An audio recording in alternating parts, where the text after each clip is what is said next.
Let us pray.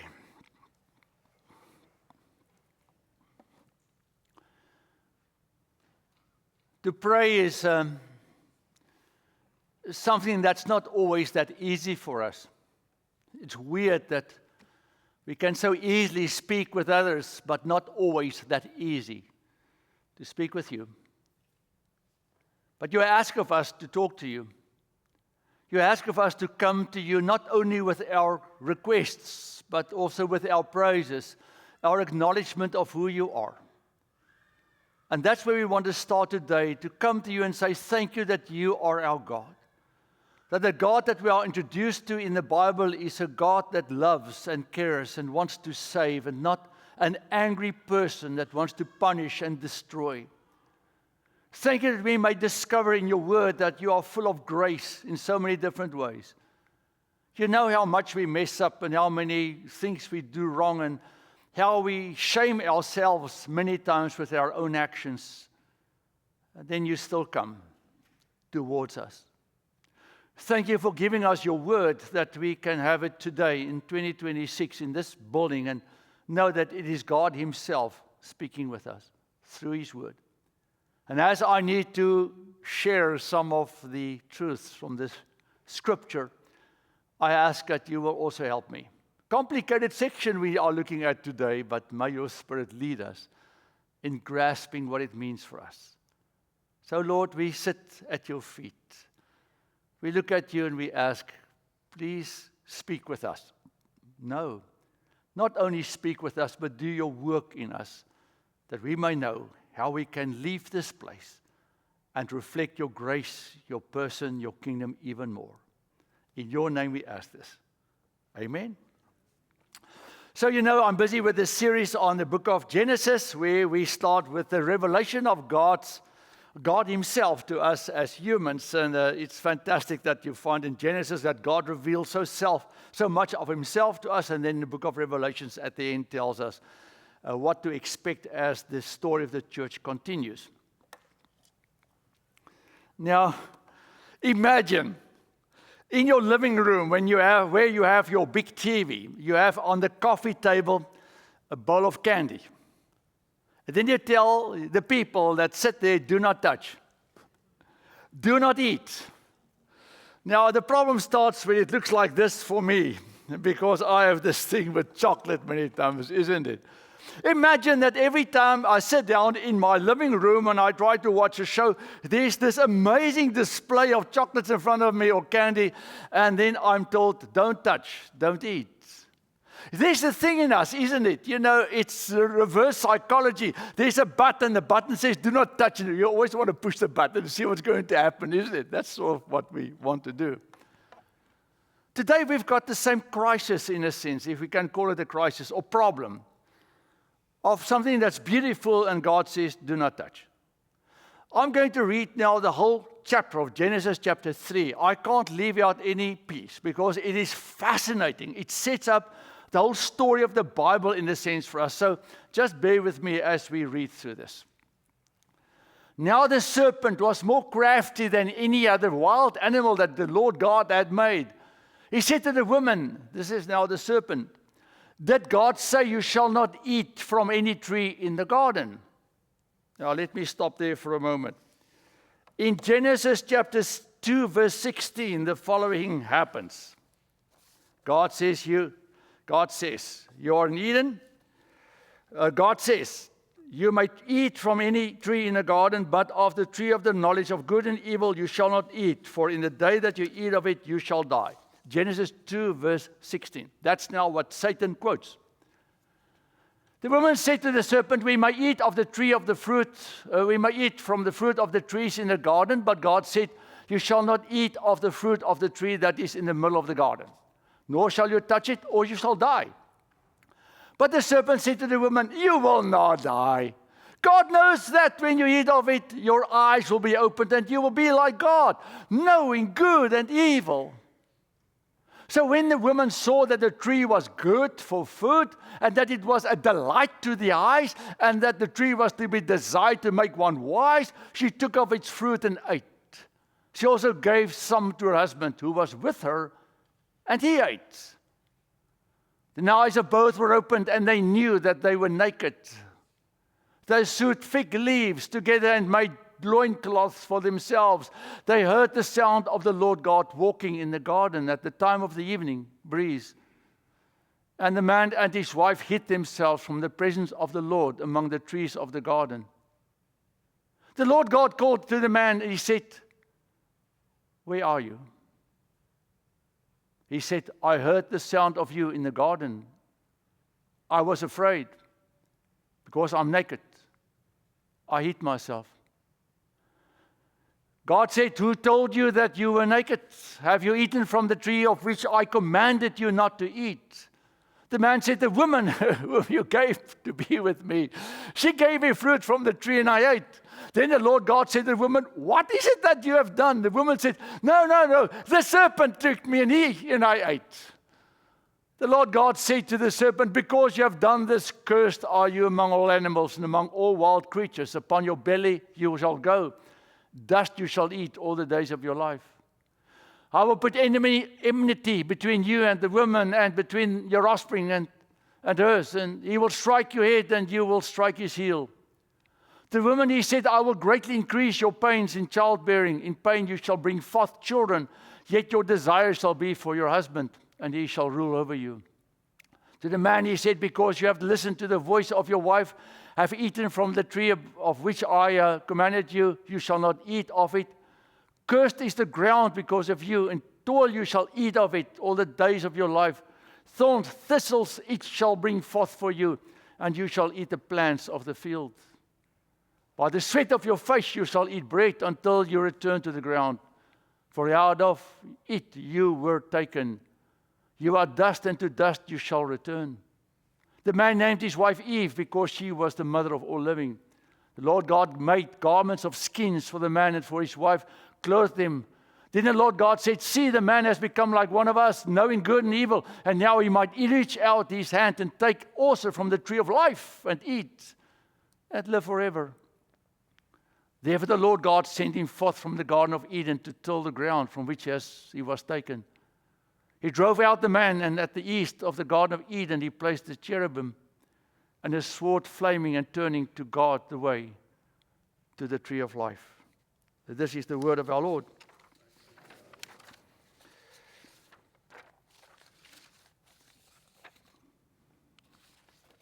Why was this tree in the garden? Is the question. I many times asked myself the question, God could have left this tree outside the garden. He could have left any tree like this in the garden. But now there's a tree right in the center of the garden, and Eve said, "Well, it has great food. It looks fantastic. It's beautiful, and it can provide nutrition." It was not an apple tree. The idea that it was an apple tree comes from the Latin, where an apple in Latin is malun, and sin is malus. And because of the play in words, people started to say, well, it must have been an apple because of this Latin word that sort of was a play of words. We do not know what kind of tree it was. Why would God do this? There are a few reasons. The first one is that God wanted us to know that we are different than the animals. We were given a moral choice to be able to make in this world. God could have designed us to be like a robot that acts and does exactly what you want it to do, because that's what a robot does. God could have made me to stand here in front of you and say, God is good, God is great, God is good, God is great. It would mean nothing to anyone, and not even to God. If my grandchildren would say to me, because it's programmed into them, Opa, they call us Opa and Oma, Opa, you are great, you are cool, I love you, it would mean nothing. We had to take care of the kids, Robin and I and Nicole, because Luis taught a Bible study Wednesday morning and the kids were with us. And I had people in my office. I was doing counseling. And when I came out, I had all these cards on the door that my grandkids made. Opa, we love you. That means something, doesn't it? Because it was not programmed in them to do this. They decided to do it. God wants us to look at Him for who He is and what He has done for us and respond accordingly because of His giving Himself in a sense to us. If a woman is forced to love me, I honestly tell you, I don't think that relationship will last. I've many times said you need to set someone free, and if that person is with you, then that person wants to be with you, and that's the important thing. God wants us to know who He is, and God wants us to decide about His person. So in a sense, we are allowed to choose. When God breathed into us part of Himself, His person, His likeness, God gave us that amazing thing that makes Him God, that He can destroy and He can create and He can help or He can take away. God has that ability to choose, and He says, I'm going to give some of this to you because in my likeness you will be, and I will give you everything that you need, that you can love me completely. Because I'm going to surround you with myself and my grace and my creation. So this thing about the tree was way more than only obedience. It had to do with the value of God and how you look at God and what you think about God and who God is going to be in your life. This tree had way more to do with a connection with God than with just touching an apple. It's not an apple, but the fruit. It had way more to do with the decision that we need to make, in a sense, on a daily basis about who God is for me. Because in a way, in a sense, we all wake up every morning and we are surrounded by God's beauty and of His creation, the presence of His Spirit in many different ways. And God says, who am I for you? Who am I for you? The second question that I'm going to ask real quick today is, why was Satan in paradise?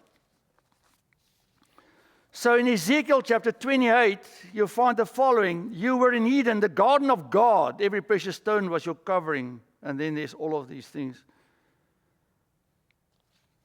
So if you go and read Ezekiel chapter 28, you'll find a whole section that, in a sense, tells us something about Satan in paradise.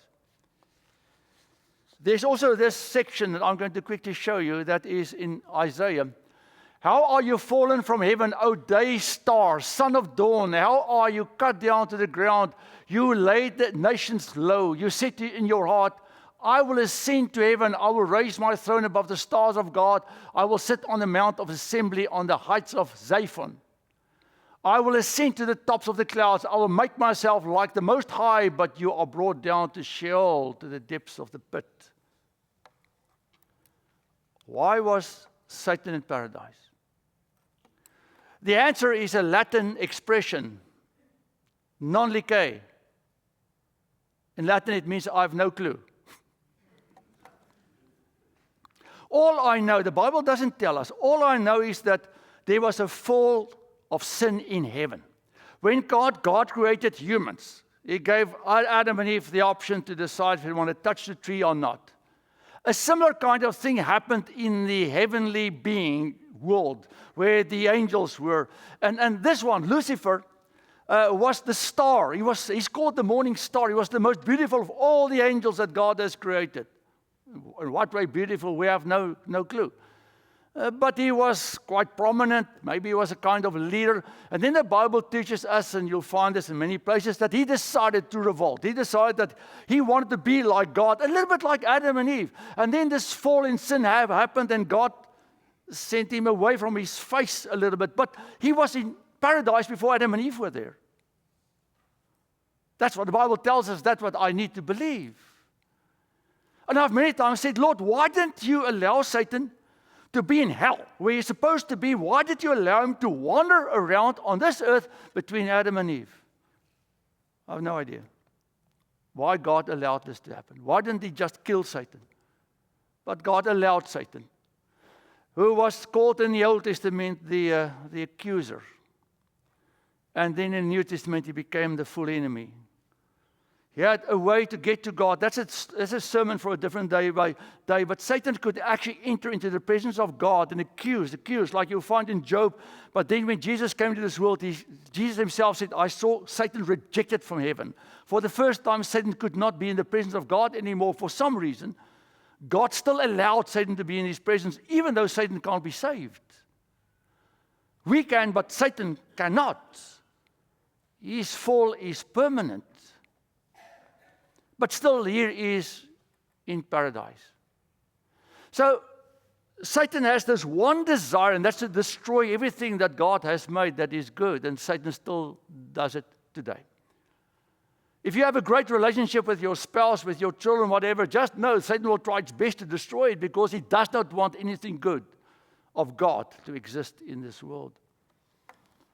He's on a path of destruction. But what's interesting about the work of Satan is that he can't sin for us. So Satan could not come and he could take from that tree, come to Adam and Eve, or to Eve or Adam, it's irrelevant now, and say, hey, I've got a basket of fruit here. I would like you to eat of this fruit that I got from you, but he took from the tree that God said, do not touch, do not eat. Then, like in the story of Snow White, where the witch came, she ate from the apple and then she passes out, or what, I don't know what happened. So Satan comes and he presents this basket of fruit or whatever to Adam and Eve and says, please eat. And then they eat. Oh, they sinned. Can't do it. Can't be in a grocery store and when you walk out and security says, you stole a slab of chocolates, it's in your pocket. Say, no, it's not me, it's Satan. He's now at the ice cream stand. Go and check out. He's standing there. It's not I. He probably put it in my pocket as I left the store. Satan can't do this. The only thing he can do is to tempt us. And how does he tempt us? By telling us a lie. It is very clear that if you read the story in Genesis chapter 2, that God says, you can eat from all the trees in the garden, but this one in the middle, leave it alone. I want you to know that you have a decision to make, and you can make a decision, because if God did not put the tree there, we would have not known that we can even choice, that we have a choice. Satan comes to Eve and he says, is it true that God said you can't eat from any tree in the garden? What nonsense is this? God said, all of the things that I've created is there for you. Satan comes and says, oh, is it true that I have heard that this mean God tells you can't have fun? You can't even enjoy all of this. Then Eve is immediately on the defense. She says, no. We can eat from all the trees except this one. And then Satan says, that's no big deal, Eve. It's only one. And you know why God doesn't want you to eat from this tree? Because then you will know what God knows. Don't you want to know what God knows? Don't you want to have full control of your life? Don't you want to be completely independent? Don't you want complete freedom? That you can actually claim your right of existence in your own eyes? Declare yourself independent and free from all authority, and that's also from God's authority. Hey, Eve, Adam, it's not that bad, man. You're missing out. You're missing out. That's exactly what still happens, isn't it? A young man is at school, and his friends come up to him and say, hey, have you tasted this or smoked this or whatever, taken this? The young man said, no, I don't do. No, man, you should. You're missing out. We all have done it. It's great. You'll discover things that you have not yet experienced in your life if you do this. No, I don't want to do it. I think it's harmful. No, it's not harmful. It's all good. Go for it. We've all done it, so why don't you want to do it? Then because of that fear of missing out, FOMO, we sometimes fall into the trap to believe the lie. And that is part of the fall into sin, is that we believe the lies that the world tells us. Because it's now not only Satan himself, it's the world that we live in, that is still coming to us in a similar way and telling us all kinds of lies about life and about God and about everything that surrounds us. Don't believe what God tells you. God is the problem. You are okay. God is standing in your way. You need to get on your way. Believe me and take. He could not take for them. They had to reach out and touch. That is one thing that you and I need to know, that all sin comes from inside us, not from Satan. He can only tempt. He can only tell a lie. We believe the lie. We touch. Then the fall, the biggest tragedy in human history, the worst ever. So Adam and Eve believed this lie, and they then touched the tree, and there's an immediate result for them. There's the shame. They suddenly discover that they are naked, and this nakedness had nothing to do with physically being naked. This nakedness had to do with the fact that suddenly they realized, but I'm now exposed to God in a different way.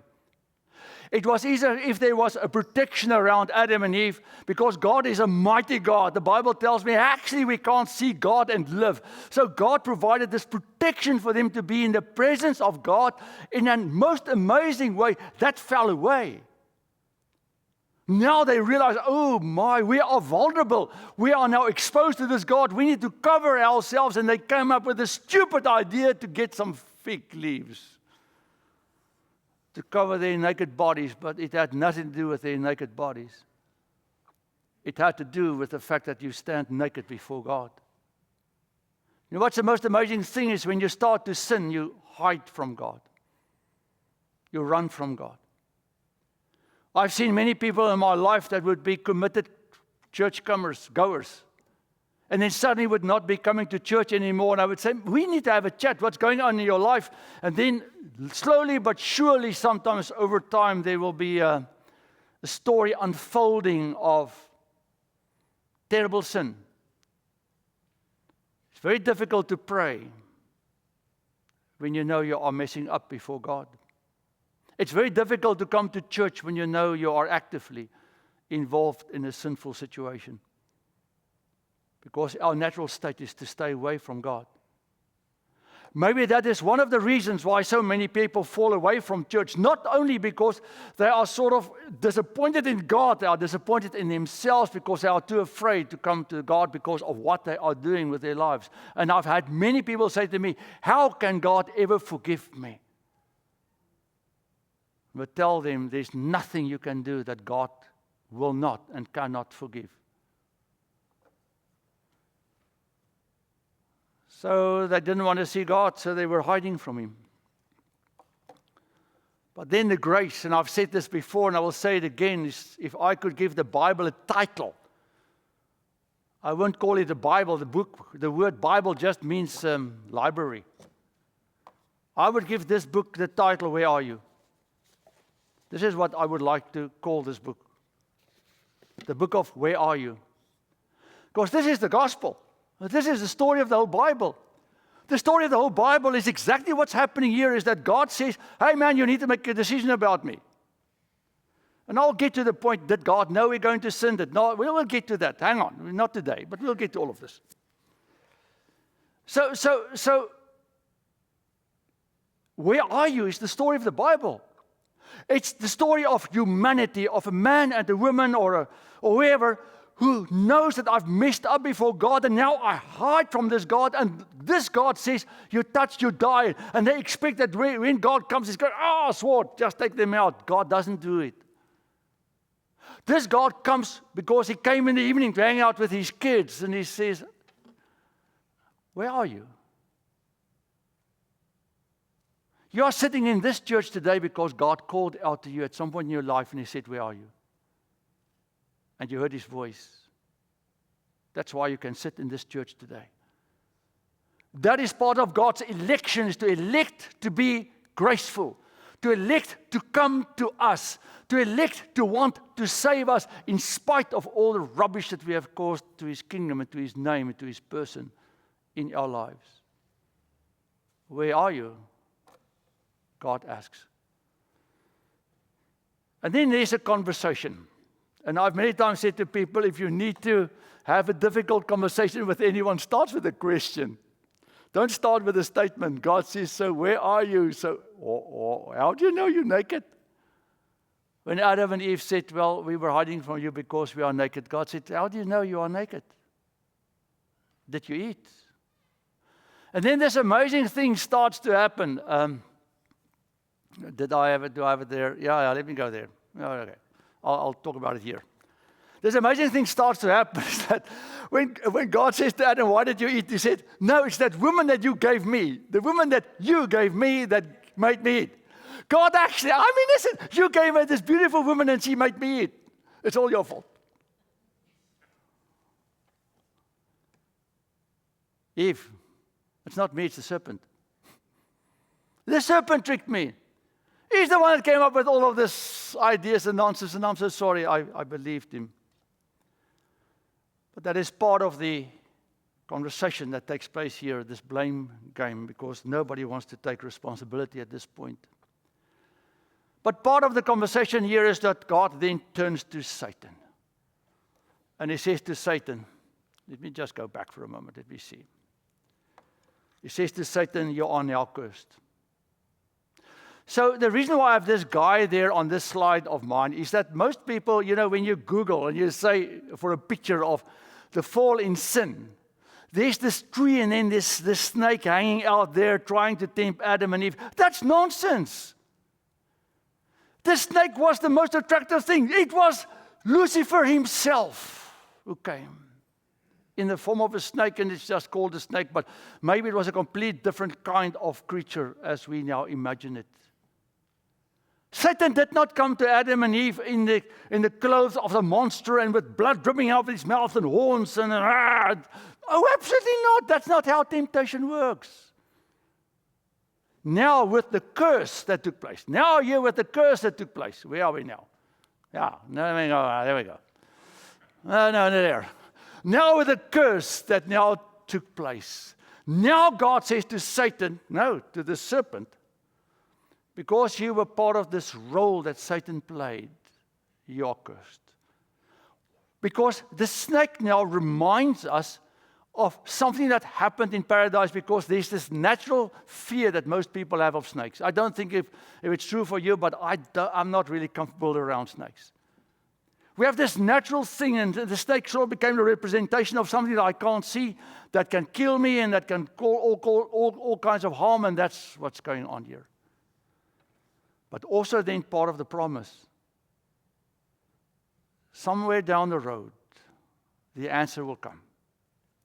But that's not for now. That's for a different day. So all the relationships that we are created to stand in are immediately compromised. Adam and Eve went in the heat from God because it's now difficult to be with God. That's our relationship with God. That's a vertical one. The second relationship that's immediately compromised, that God always wanted to have a great one, is man and woman. Adam sang the song about his wife, bone of my bone, flesh of my flesh. Now he says, that one that you gave me. That one that you gave me. You see the guy's doing the same. She is a reason. Our next major story in the Bible that I'm going to look at is Cain kills Abel. It is as if the relationships that got compromised is so severe that the next story tells us it is now possible for one human to kill another. The worst possible thing can now be done because the brokenness between us is so severe. The third relationship that is compromised is ours with this world that we live in. God says to Adam, well, this world that I gave you that was fantastic is now going to be problematic. You're going to work really hard to sustain yourself and to take care of this wife. And Eve, I'm so sorry, your childbirth is now going to be very difficult because it will remind you, in a sense, of the pain you have caused me.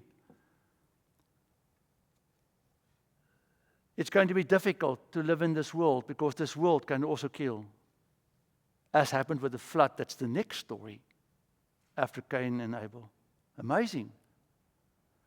And then the fourth relationship that really got badly compromised is the one with ourselves.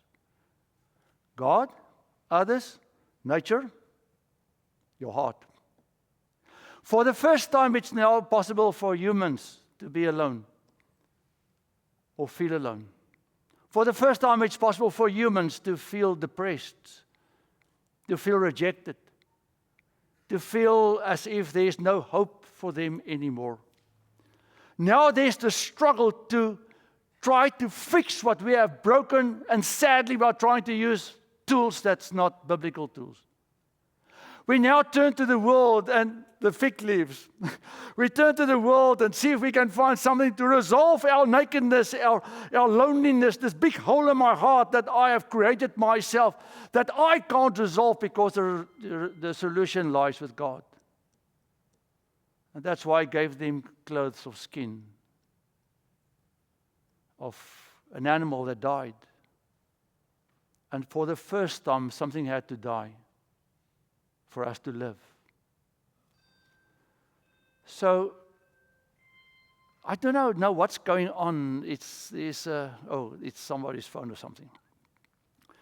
So God immediately did not only call out to Adam and even say, where are you? But God immediately continued then to provide. He said, you can't be here anymore, but let me help you.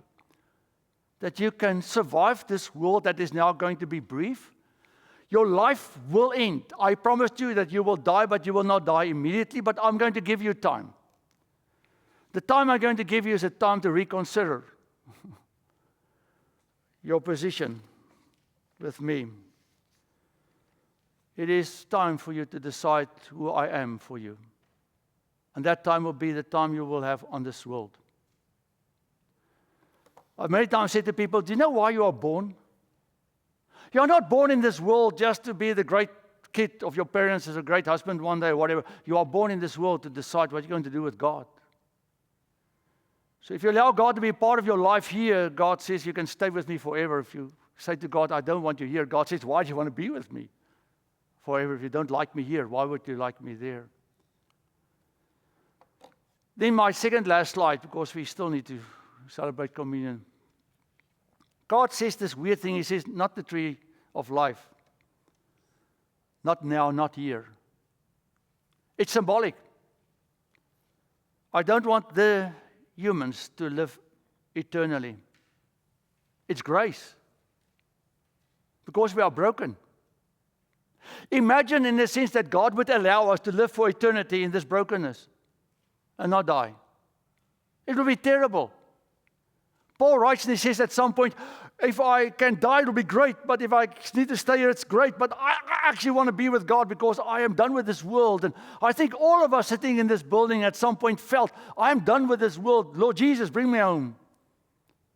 Because it's hard sometimes to face the realities of this world.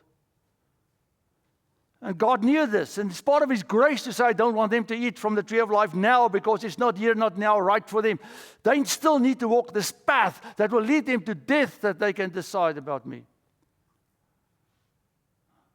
But then He gave them a different tree. Because there is another tree that can bring us back. It's this tree. The God of our ancestors raised up Jesus, whom you had killed by hanging Him on a tree. The tree of life will come, but the tree of life will come later.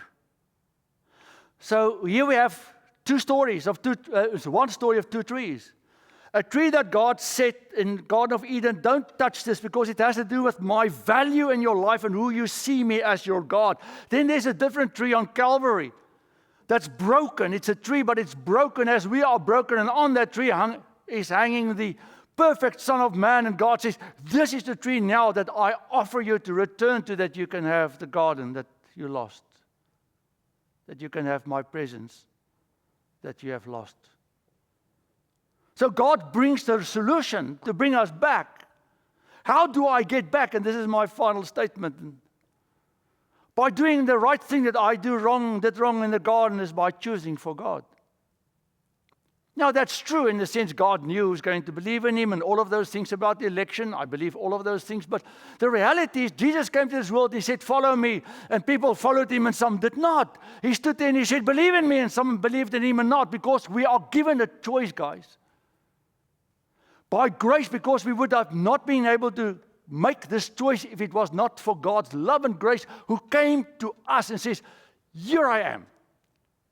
And the solution is the second tree. The tree on Calvary. Believe. Believe me and not the lie. Believe the truth of what I'm telling you, not this world. Believe that I'm the only one that created you that can bring you what you are looking for. Believe me for once in your life. Not only in me, but believe me.